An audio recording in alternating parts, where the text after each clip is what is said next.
Guys, today we want to discuss the differences between private and public prisons and the social implications of the way those facilities are run. First, we need to define what these institutions are. Private prisons are contracted by the government and operated by third-party companies. Public prisons are owned and operated by the government. We went around campus and asked students what they thought the differences were between private and public prisons. Oh, 10,000! Excuse me, ma'am. Ma'am, I have a question for you. What's your question?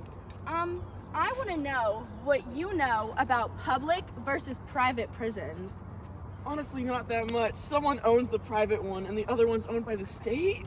Oh, that's so good. High five. Yeah! Excuse me, Miss, I have a question for you. Sure. Do you know which country has the most incarcerated people in the world? I'm gonna have to guess America. You got it. High five. Right on. Wait, ma'am, excuse me. I have a question for you. Do you know which is more detrimental to a prisoner's well-being in life? Public or private prisons? I would grind it.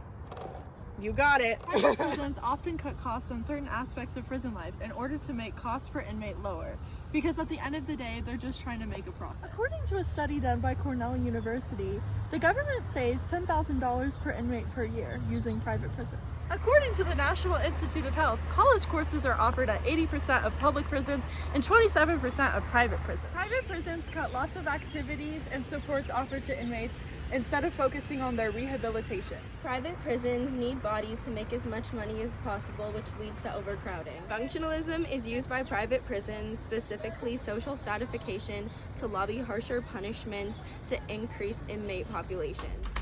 A qualitative study done by Cambridge University asked private and public prisoners 140 questions on their quality of life. The questions consisted of their relationship with staff, respect, safety, and order.